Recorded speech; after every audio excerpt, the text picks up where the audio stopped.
Magic നോവൽസിലേക്ക് ഏവർക്കും സ്വാഗതം. Kamala ഗോവിന്ദൻ്റെ Snehadooram part 4. Raman Nair ഞാൻ വർക്ക് ചെയ്തിട്ടുള്ള ഒരു സ്കൂളിലെ പ്യൂണായിരുന്നു. അയാളുടെ വയറ്റിപ്പഴപ്പല്ലേ. ആലോചന ഞാൻ മുടക്കിയിട്ടില്ല കേട്ടോ. ക്രൂരത നിങ്ങൾ ചിന്തിച്ചിട്ടില്ല എന്ന് പറഞ്ഞതുകൊണ്ട് പറഞ്ഞതാണ്. അങ്ങനെ അയാൾ തന്നെ നടക്കാത്ത കാര്യമാണോ? കുട്ടികളുണ്ടാകാത്ത കാര്യത്താൽ ഭാര്യയുടെ അനിയത്തിയോ മറ്റോ ഒരുവളെയോ കൊണ്ടുവരുന്നത് ഇത് ആദ്യമായിട്ടല്ലല്ലോ. എത്രയോ അവിടെ നടന്നിട്ടുണ്ട്. എൻ്റെ 2 ചിറ്റമാർ. മൂത്ത ആൾക്ക് കുട്ടികളുണ്ടാവാത്തതിനാൽ അനുജത്തിയെ തന്നെ ചിറ്റപ്പം കെട്ടി.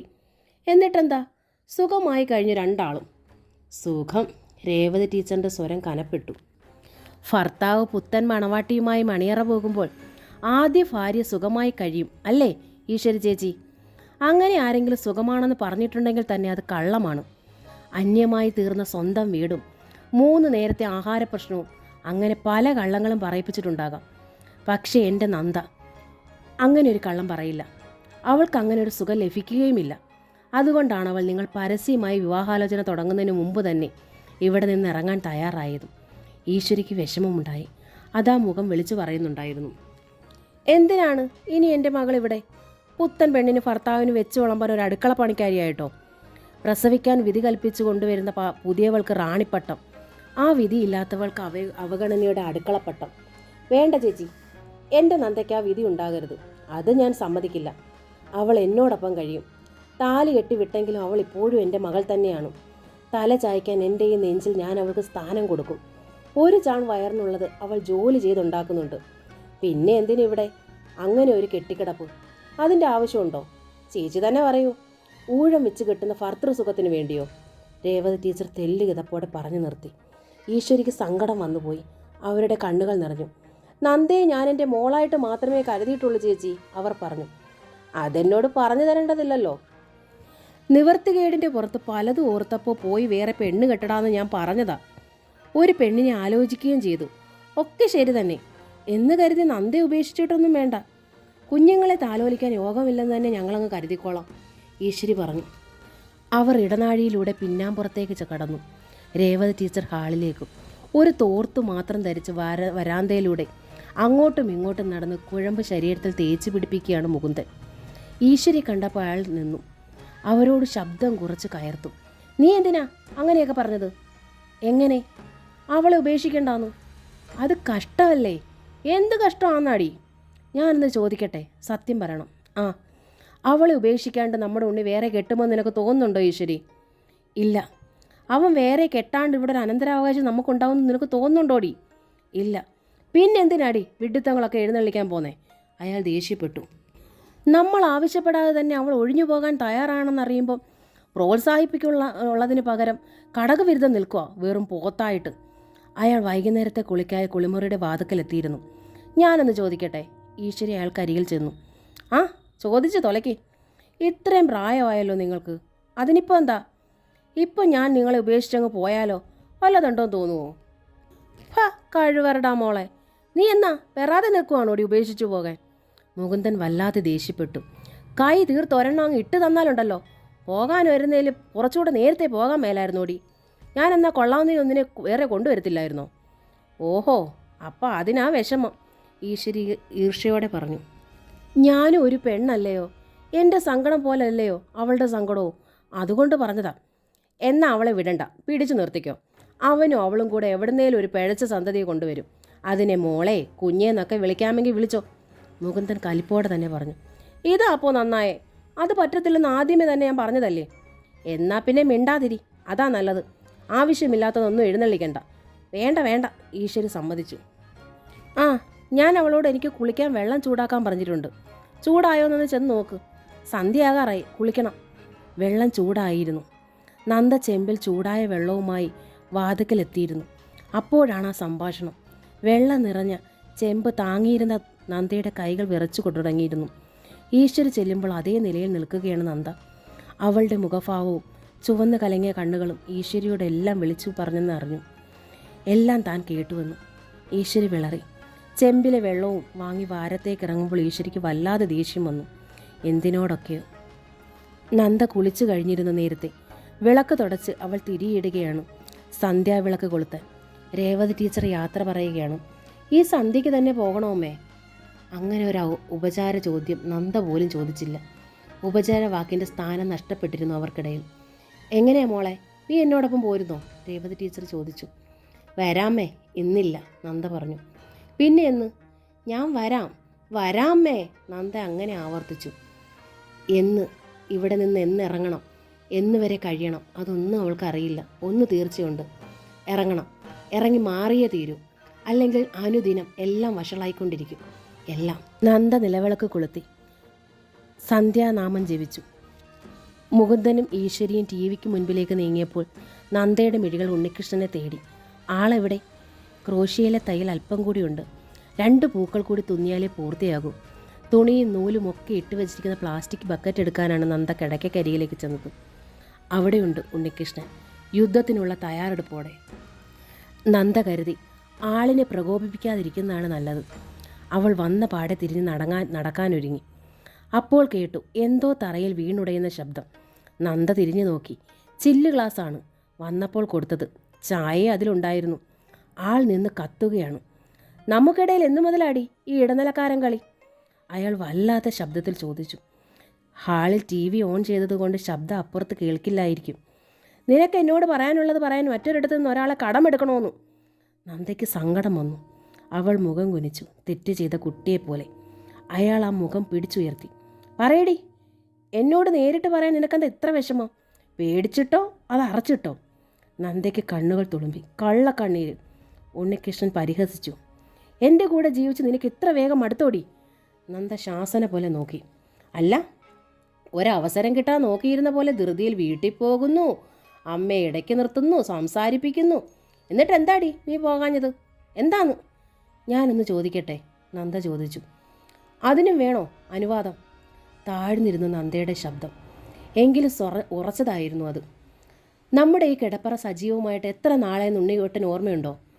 അല്ലെങ്കിൽ അത് അറിയാറുണ്ടോ? ഉണ്ണികൃഷ്ണൻ വിളറി. എന്താ മറുപടിയില്ലാത്തത്? നന്ദ ചോദിച്ചു. എന്തിനാണിങ്ങനെ ഒരു ടൈം ടേബിൾ ജീവിതം?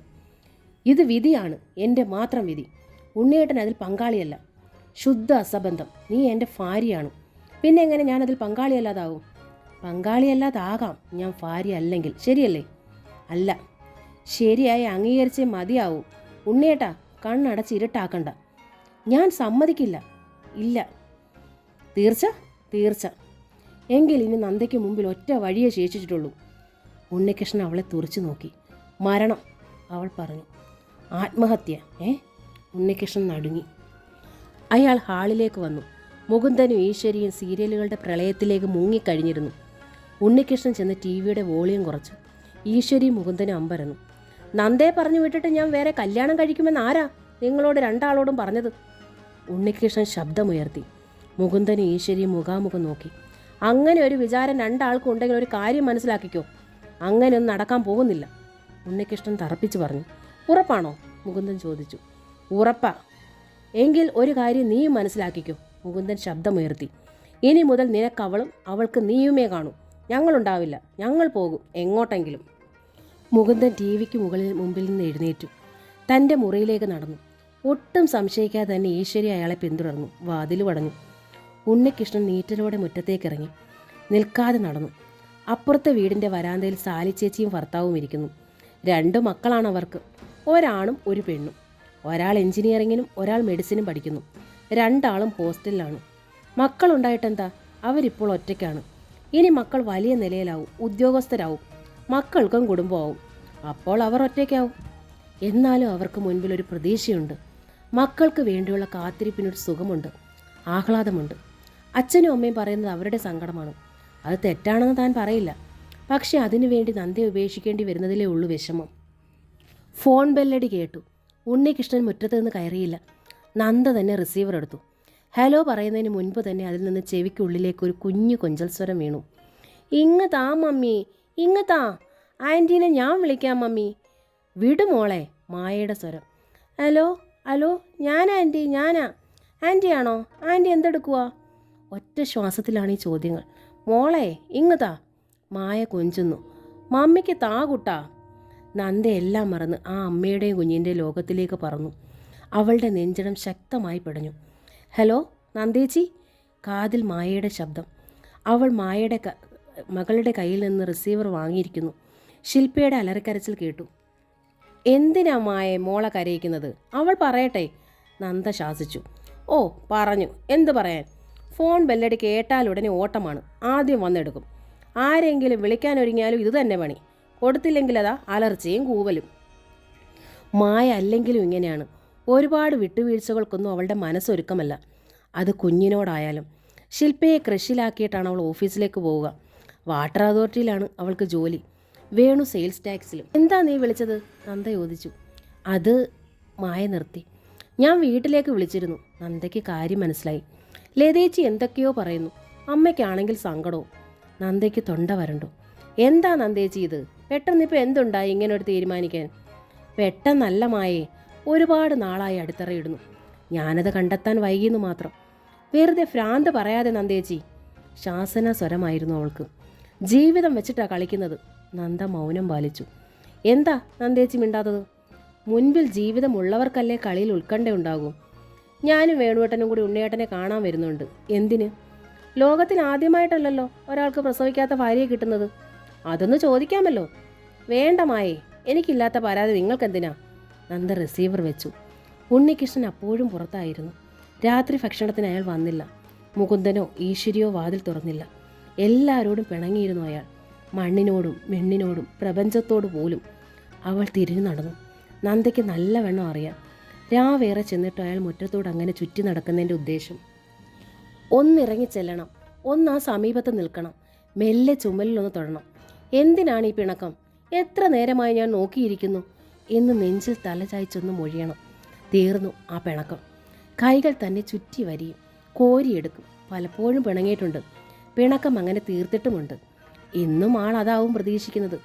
വേണ്ട, ആ പതിവ് വേണ്ട. പിരിയാൻ ശ്രമിക്കുന്നവർ തമ്മിൽ അടുപ്പം കുറയ്ക്കുന്നതല്ലേ നല്ലത്. നന്ദ കടിച്ചു പിടിച്ചു കടന്നു. ബെഡിൻ്റെ അരികോട് ചേർന്നു. പാതിരാത്രിയോടടുത്തപ്പോൾ ഉണ്ണികൃഷ്ണൻ അകത്ത് കയറി വാതിലടച്ചു. അകത്ത് ലൈറ്റ് ഉണ്ടപ്പോഴും. സീറോ ബൾബിട്ട് അയാൾ ലൈറ്റ് കെടുത്തി. ബെഡിൽ ഒരുപാട് സ്ഥലം മിച്ചം.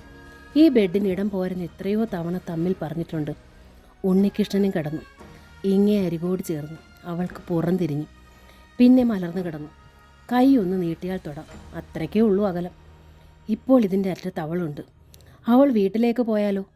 അറ്റവും ശൂന്യം. ഓർത്തപ്പോഴേ നെഞ്ചു പതറി. പെരുവിരൽ മുതൽ ഒരു വിറയൽ. അയാൾ അവളെ വാരി അണച്ചു. രക്തത്തിൻ്റെ കുതിപ്പും ത്രസിപ്പും. ആദ്യം കിട്ടുന്ന പെണ്ണിനെ കടിച്ചു കയറുന്ന പുരുഷൻ. ഒടുവിൽ പരസ്പരം ഒട്ടിച്ചേർന്ന് കിടക്കുമ്പോൾ അയാൾ അറിഞ്ഞു തൻ്റെ മീശയിൽ നനവുണ്ടെന്നും അത് നന്ദയുടെ കണ്ണീരാണെന്നും. അല്ല, താനും ഒപ്പം കരയുന്നുണ്ടെന്നും.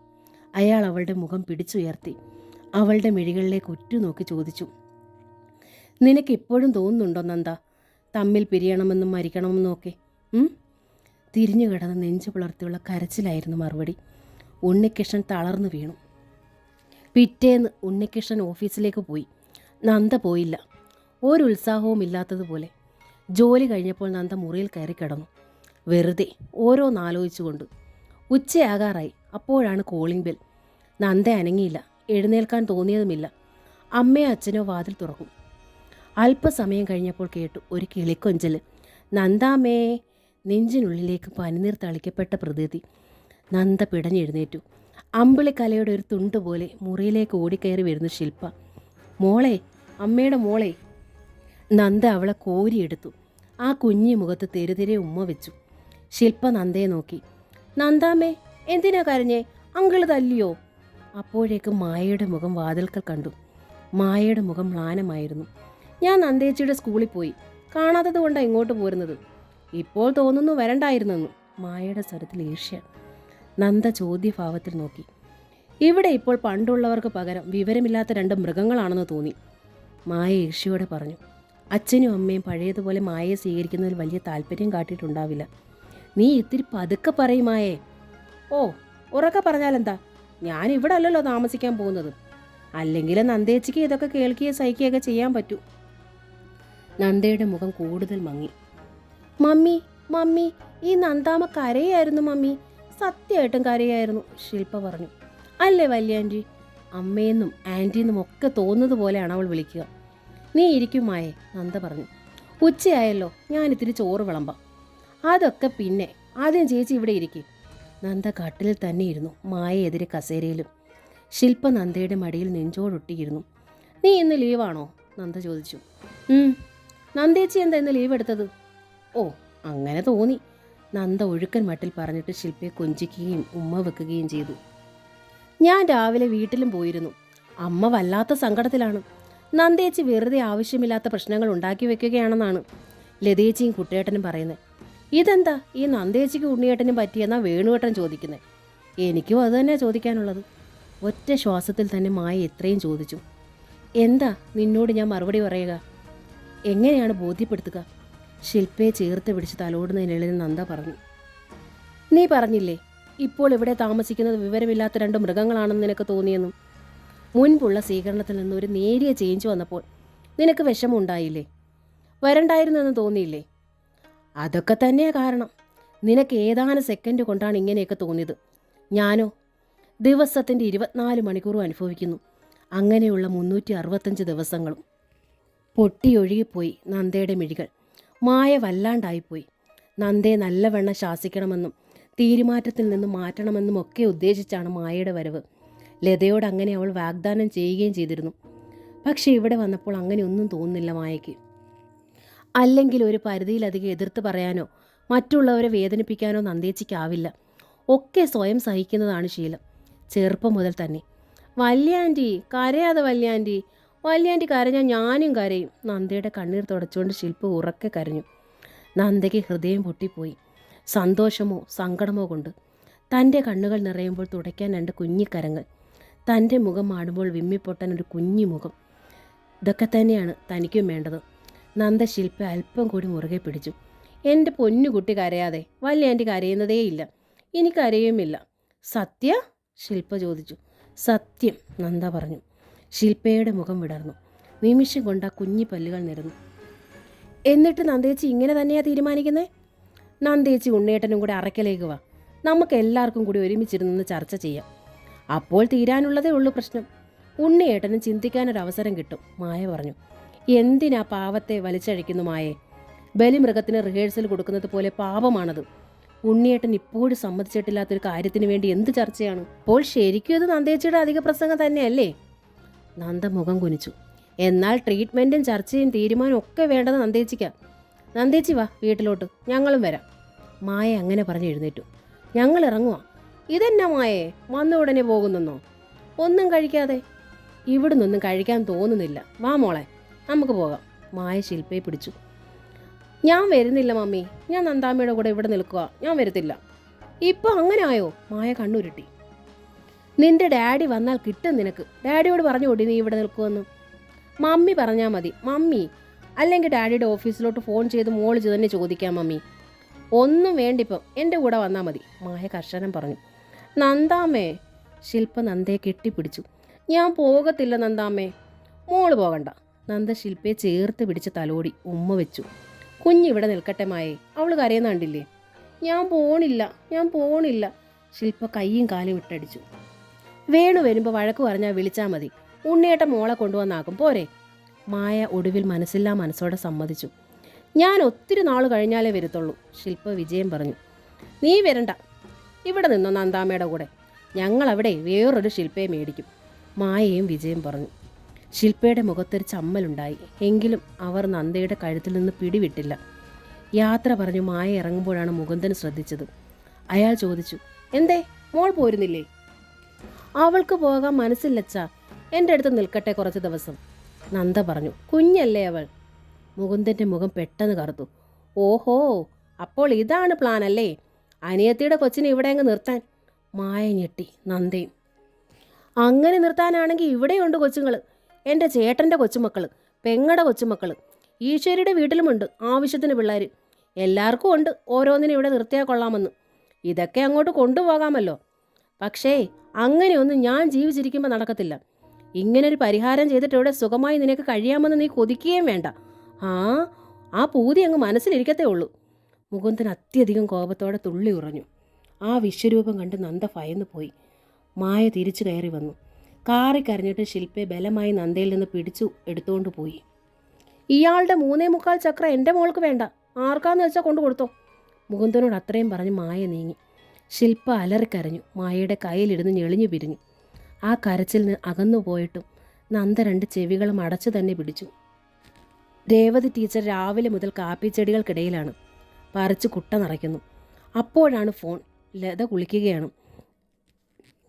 ടീച്ചർ കയറി വരുന്നത് വരെ ബെല്ലടി തുടർന്നു. അമ്മ എവിടായിരുന്നു? എത്ര സമയമായി ബെല്ലടിക്കുന്നു? മായയാണ്.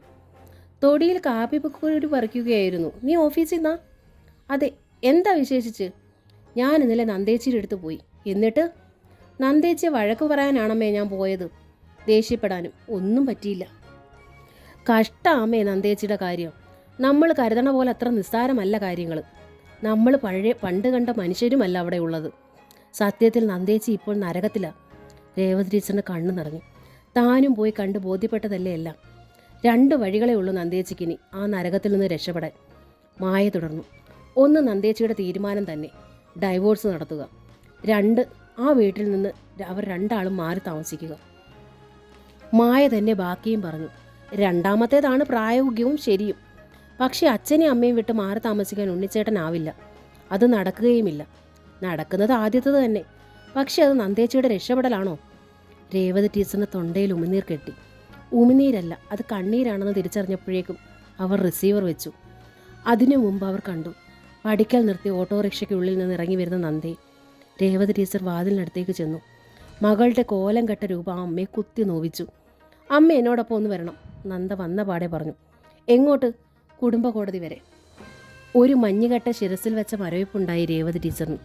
അതേമേ, ഒരു സ്യൂട്ട് ഫയൽ ചെയ്യണം. നന്ദേ! രേവതി ടീച്ചർ നന്ദയുടെ തോളിൽ ഒന്ന് അമർത്തി പിടിച്ചു. അമ്മയുടെ വിഷമം നന്ദ ഉൾക്കൊണ്ടു. അമ്മ വിഷമിക്കേണ്ടമ്മേ, സാരമില്ല, ഒക്കെ നടക്കാനുള്ളത്. എൻ്റെ യോഗം, അങ്ങനെ കരുതിയാൽ മതി. അസാധാരണമായ ശാന്തതയോടെയാണ് നന്ദ പറയുന്നത്. അമ്മ ഒന്ന് ഒരുങ്ങി വന്നാൽ മാത്രം മതി. ഒന്നുകൂടെ ആലോചിക്കണ്ടേ നന്ദേ, നമുക്കെല്ലാവർക്കും കൂടി? രേവതി ടീച്ചറിൻ്റെ സ്വരം വിറയാർന്നു.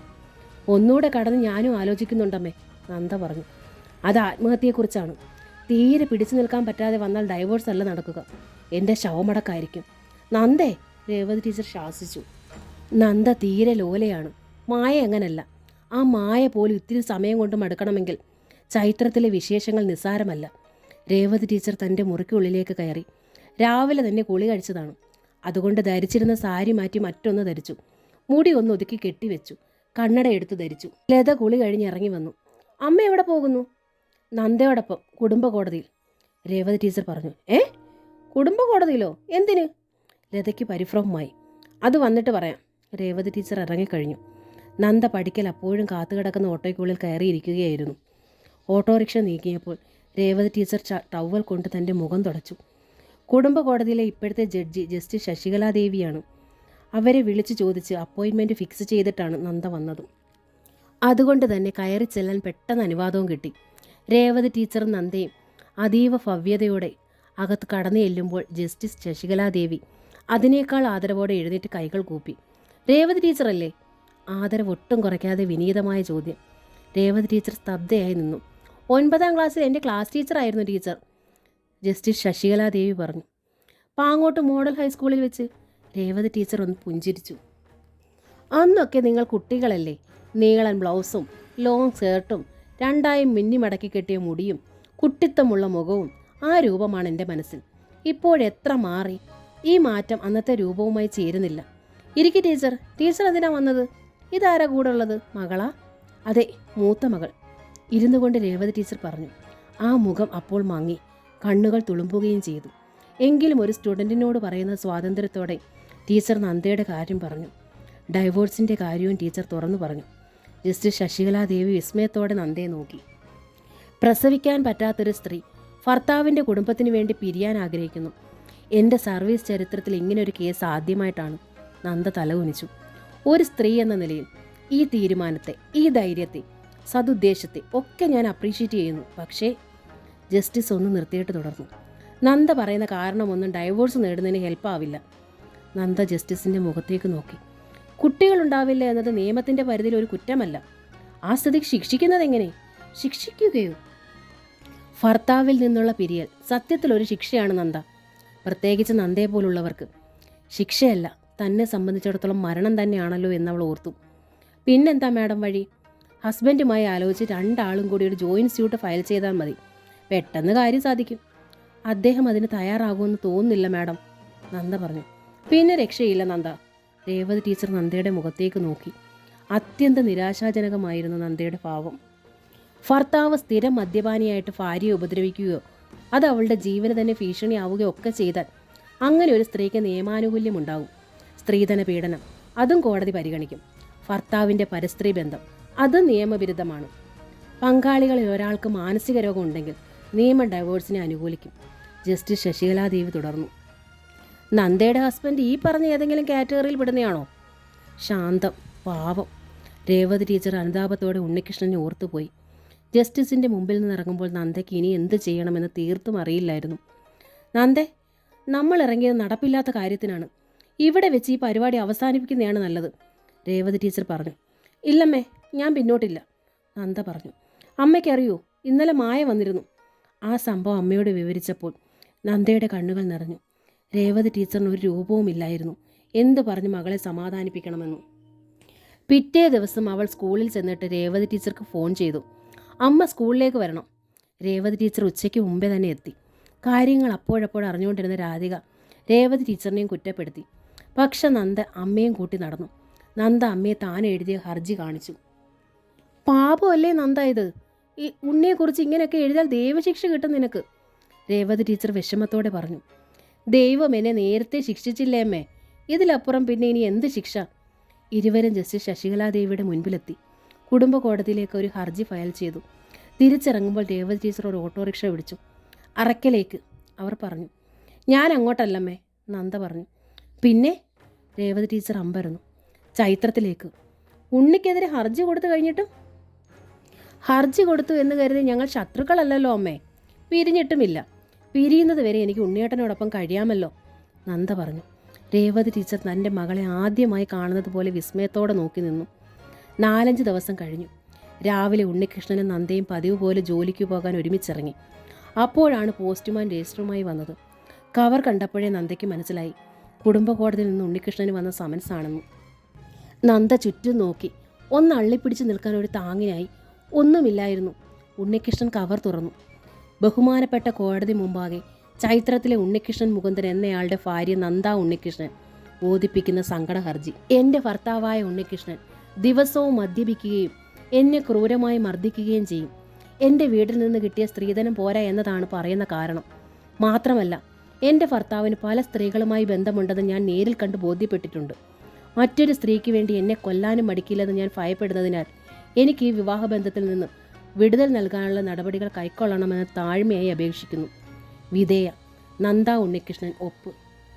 ഉണ്ണികൃഷ്ണൻ്റെ കൈകൾ വിറച്ചു. മനസ്സിരുണ്ടു. കണ്ണുകൾക്കുള്ളിലിരുട്ട്. വെട്ടിത്തിരിഞ്ഞതും സർവ്വശക്തിയും വലതു കൈകളിലേക്ക് സമാഹരിച്ച ഒറ്റയടി. ആദ്യമായി നന്ദ താഴെ വീണു. ആ ശബ്ദം കേട്ട് പോർച്ചിലേക്ക് മുകുന്ദൻ ഓടി വന്നു. ഈശ്വരി, എന്താടാ ഇത്? ഇവൾക്കിതെന്ത് പറ്റി? ഇതാ. ഉണ്ണികൃഷ്ണൻ കയ്യിലിരുന്ന കവറും പേപ്പറും മുകുന്ദൻ്റെ കയ്യിലേക്ക് വെച്ചു കൊടുത്തു. വായിക്കും തോറും രണ്ടുപേരുടെ കണ്ണുകൾ മിഴിഞ്ഞു വന്നു. നന്ദ എണീറ്റു. അവൾ കരഞ്ഞില്ല. അടികൊണ്ട കവിൾത്തടം തടവിയതുമില്ല. രക്തം കണ്ണീരായി തുളുമ്പി നിന്ന ആ കണ്ണുകളും മിഴിഞ്ഞു നിന്നു. അത്രമാത്രം. എന്താടി ഇത്? മുകുന്ദൻ നന്ദയ്ക്ക് നേരെ ചീറി. തൃപ്തിയായല്ലോ.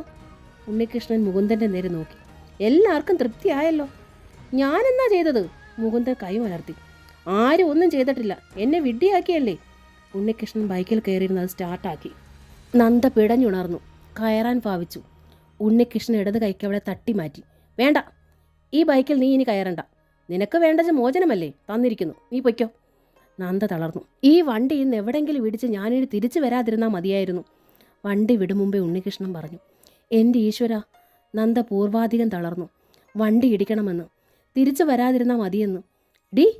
ഈശ്വരി അത്യധികം കോപത്തോടെ നന്ദയെ പിടികൂടി. എന്താടി ഇത്? എൻ്റെ പൊന്നുമോൻ നിന്നെ ഇതുവരെ നുള്ളി നോവിച്ചിട്ടുണ്ടോടി? അപ്പത്തിന് കൊണ്ടുവരുന്ന മധുരക്കള്ള് പോലും രുചിച്ചു നോക്കാത്തവനവൻ. അവളോട് സ്ത്രീധനം ചോദിച്ചെന്ന്. മുകുന്ദനും കലി കൊണ്ടു. ഇന്നോളം ഒരു പെണ്ണിനെ പോലും നോക്കിയിട്ടില്ലാത്തവൻ. എനിക്കറിയാം. എന്നിട്ട് അവൾ എഴുതിയത് കണ്ടില്ലേ? പല സ്ത്രീകളുമായി ബന്ധമുണ്ടെന്ന്. പച്ച വെള്ളം പോലും ചവച്ചു കുടിക്കുന്നവനാ. എന്നിട്ട് എന്ത് ഭ്രാന്താടി നീ എഴുതി വെച്ചേക്കുന്നേ? നിന്റെ തലയിൽ ഇടുത്തി വീഴത്തെ ഉള്ളടി. ഈശ്വരി പ്രാഗി. കണ്ണീർ തുളുമ്പിപ്പോയി നന്ദയ്ക്ക്. എൻ്റെ തലയിൽ ഇടുത്തി വീഴട്ടെ, അതാമേ എൻ്റെ പ്രാർത്ഥനയും. അവൾ മുകുന്ദന് നേരെ തിരിഞ്ഞു. അച്ഛൻ്റെ മകൻ പച്ചവെള്ളം ചവച്ചു കുടിക്കുന്നവനാ, എനിക്കറിയാം. ഞാൻ മാത്രമേ ആ കണ്ണിലും മനസ്സിലും ഉള്ളൂ, അതും എനിക്കറിയാം. എന്നിട്ടാണോടി നീ ഈ പോക്കൃത്തരം എഴുതി വച്ചിരിക്കുന്നത്? അച്ഛൻ പോലീസിലായിരുന്നില്ലേ? പച്ചവെള്ളം ചവച്ചു കുടിക്കുന്ന ഒരു ഭർത്താവിൽ നിന്ന് ഭാര്യയ്ക്ക് മോചനം കിട്ടാൻ അച്ഛൻ്റെ കയ്യിലിരിക്കുന്ന നിയമത്തിൽ പഴുതുകളെല്ലാം ഉണ്ടോ അച്ഛാ? ഉണ്ടെങ്കിൽ പറയ്. മുകുന്ദൻ അന്താളിച്ചു പോയി. നിങ്ങൾക്ക് ആവശ്യം ഉണ്ണിയേട്ടൻ്റെ പുനർവിവാഹമാണ്. ആ ആവശ്യം ഞാൻ ഇവിടെ നിൽക്കെ എനിക്ക് വയ്യ. നിങ്ങളുടെ ആവശ്യത്തെ മാനിച്ച് ഞാൻ സ്ഥാനം ഒഴിയുന്നു. നല്ലവനായ ഒരു ഭർത്താവിൽ നിന്ന് ഒരു സ്ത്രീക്ക് മോചനം എന്തിന്? മോചനം അനുവദിക്കപ്പെടാനായി ഞാൻ ഇത്തിരി കള്ളമെഴുതി. അത് തെറ്റായിപ്പോയോ? എങ്കിൽ അച്ഛൻ പറഞ്ഞു തരൂ. വിവാഹമോചനം കിട്ടാൻ ഇതിലും ഈസിയായ വഴികൾ അച്ഛൻ്റെ കയ്യിലുണ്ടോ? ഉണ്ടെങ്കിൽ പറയൂ, ഞാൻ അനുസരിക്കാം. ഈ പെറ്റീഷൻ പിൻവലിക്കുകയും ചെയ്യാം. അച്ഛനും അമ്മയ്ക്കും വേണ്ടി ഇതിലധികം വല്ലതും ഞാൻ ചെയ്തു തരേണ്ടതുണ്ടോ? ഉണ്ടെങ്കിൽ പറയൂ, ഞാൻ അതും ചെയ്യാം. ഒറ്റ ശ്വാസത്തിൽ ഇത്രയും പറഞ്ഞ് നന്ദ അകത്തേക്ക് ഓടിക്കയറി. തങ്ങളുടെ മുറിയിലേക്ക് ബാഗ് അവൾ വലിച്ചെറിഞ്ഞു. കിടക്കയിലേക്ക് വീണു. ഈ മുറി ഇനി തൻ്റേതല്ലാതായി തീരുകയാണ്. അതിനുള്ള അറിയിപ്പ് വന്നു കഴിഞ്ഞു. കാലൻ്റെ കുറിമാനം പോലെ നന്ദ അകത്തേക്ക് പാഞ്ഞു പോയിട്ടും മുകുന്ദനും ഈശ്വരിയും പോർച്ചിൽ തന്നെ നിന്നുപോയി. നന്ദ ഇത്രയും മുന്നോട്ട് കുതിക്കുമെന്ന് ഇരുവരും സ്വപ്നത്തിൽ പോലും കരുതിയില്ല. രാത്രി വരെ നന്ദ പ്രാർത്ഥിച്ചു, ഒരാപത്തും കൂടാതെ ഉണ്ണികൃഷ്ണൻ മടങ്ങി വരണേ എന്നും. തിരിച്ചു വരാതിരിക്കാൻ വേണ്ടി പോയ ആളല്ലേ. നന്ദയ്ക്ക് വെള്ളം പോലും ഇറങ്ങിയില്ല. ആ ഹർജിയുടെ പകർപ്പ് അത്രയേറെ ആളിനെ വിഷമിപ്പിച്ചിട്ടുണ്ട്, പിടിച്ചുലച്ചിട്ടുണ്ട്. ഭയം തേരട്ടെയായി അവളുടെ മനസ്സിലൂടെ എഴഞ്ഞു.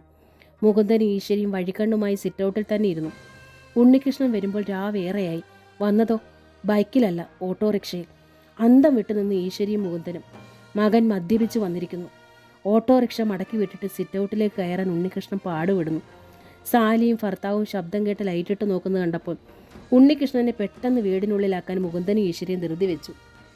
ഉണ്ണികൃഷ്ണൻ കുതറി, അല്ല ഇതാര്? അമ്മയോ? ആഹാ, കണ്ടോ അച്ഛാ, കണ്ടോ? ഞാൻ മദ്യപിച്ചിരിക്കുന്നു. ഇനി ഞാൻ വഴക്കുണ്ടാക്കും, പെണ്ണ് പിടിക്കും. എന്നാലേ എൻ്റെ പേരിലുള്ള പരാതി ശരിയാവൂ. പരാതി ശരിയാണെന്ന് തെളിഞ്ഞാലേ കോടതി വിശ്വസിക്കും. എൻ്റെ ഭാര്യയ്ക്ക് മോചനം വേണ്ടേ? അവളെ ഒഴിവാക്കിയിട്ടല്ലേ ഞാൻ വേറെ കെട്ടാൻ പോകുന്നത്. അച്ഛനും അമ്മയ്ക്കും വയസ്സുകാലത്ത് കളിപ്പിക്കാനും വളർത്താനും പേരക്കുട്ടികൾ വേണ്ടേ? ദാ കണ്ടോണം. അതിൻ്റെയൊക്കെ തുടക്കമായിട്ടാണ് ഞാനിന്ന് ബാറിൽ കയറിയത്. നന്നായില്ലേ അമ്മേ, നന്നായില്ലേ അമ്മേ? അവൻ പുലമ്പുകയാണ്. മുകുന്ദനും ഈശ്വരിയും കൂടി അവനെ ഒരു പ്രകാരത്തിൽ ബലമായി തന്നെ അകത്തേക്ക് കയറ്റി. തെന്നിത്തെറിച്ചും വ്യഥാപുലമ്പിയും ശകാരിച്ചും നടന്ന് ഉണ്ണികൃഷ്ണൻ മുറിയിലെത്തി. ജീവച്ചവം പോലെ നന്ദ അവിടെ നിൽക്കുകയായിരുന്നു. ഹ, നിന്നെയാണ് ഞാൻ തപ്പിയത്. ഞാൻ മദ്യപിച്ച് വന്നിരിക്കുക. ഇനി നിന്നെ മർദ്ദിക്കാൻ പോന്നു. ഉണ്ണികൃഷ്ണൻ പറയുക മാത്രമല്ല, അവളുടെ കരണ താഞ്ഞടിച്ചു. മുടിക്ക് പിടിച്ച് വലിച്ച് കുനിച്ചു നിർത്തി പുറത്തടിച്ചു. മതിയോ, മതിയോടി, ഇപ്പം ജീവന് ഭീഷണിയായോ? ഈശ്വരിയും മുകുന്ദനും ഓടി വന്ന് തടഞ്ഞു.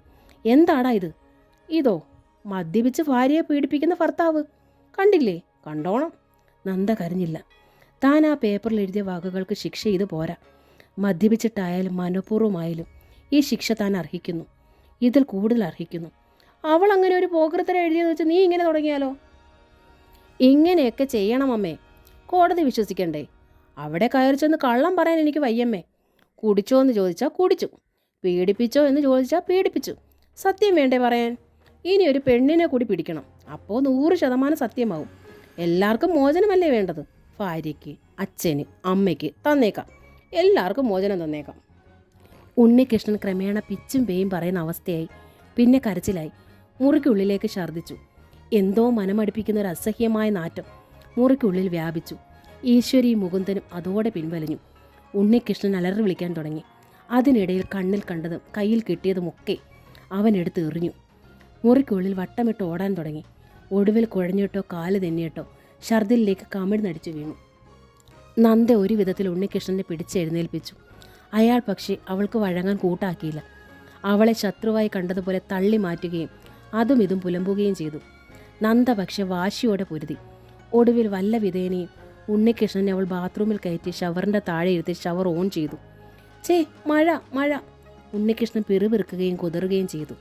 നന്ദ അയാളെ പിടിച്ചിരുത്തി ഷവർ പൂർണ്ണമായും തുറന്നു. നന്ദ അയാളുടെ പാൻസും ഷർട്ടും അഴിച്ചു മാറ്റി ടാപ്പ് അടച്ചിട്ട് നല്ലവണ്ണം തല തുവർത്തി. മുണ്ടുടിപ്പിച്ച് മുറിയിലേക്ക് നടത്തി ബെഡിൽ കിടത്തി. ഫാൻ ഫുൾ സ്പീഡിൽ ഇട്ടുകൊടുത്തു. ലേശം രാസ്നാദിപ്പൊടി ഉണ്ണികൃഷ്ണൻ്റെ നെറുകയിൽ തിരുമ്മി മൂക്കിൻ തുമ്പത്തും മണപ്പിച്ചു. കഴുത്തൊടിഞ്ഞതുപോലെ ഉണ്ണികൃഷ്ണൻ കിടന്നു. പിന്നെയായിരുന്നു നന്ദയുടെ അടുത്ത യുദ്ധം. ഡെറ്റോളും ചന്ദനത്തിരിയും ഒക്കെ മണപ്പിച്ചും പുകച്ചും മൂക്കുപുത്തിയും ഓക്കാനിക്കാൻ വന്നതടക്കിയും ഒക്കെ അവൾ ഉണ്ണികൃഷ്ണൻ്റെ ഛർദിൽ തുടച്ചു മാറ്റി. തറ ക്ലീൻ ചെയ്തു. എല്ലാം കഴിഞ്ഞപ്പോൾ വാതിലടച്ച് അവൾ ഉണ്ണികൃഷ്ണനോട് ചേർന്ന് കിടന്നു. അയാൾ ഉറങ്ങിപ്പോയി. അയാളുടെ ദേഹത്തേക്ക് മുട്ടിയൊരുമയവൾ കിടന്ന് വിമ്മിപ്പൊട്ടി. കമലാ ഗോവിന്ദൻ്റെ സ്നേഹദൂരം എന്ന നോവലിൻ്റെ ഈ ഭാഗം ഇവിടെ പൂർണ്ണമാവുകയാണ്. ഈ നോവൽ നിങ്ങൾക്ക് ഇഷ്ടമായെങ്കിൽ പ്ലീസ് ഒന്ന് സബ്സ്ക്രൈബ് ചെയ്യണേ. Thank you.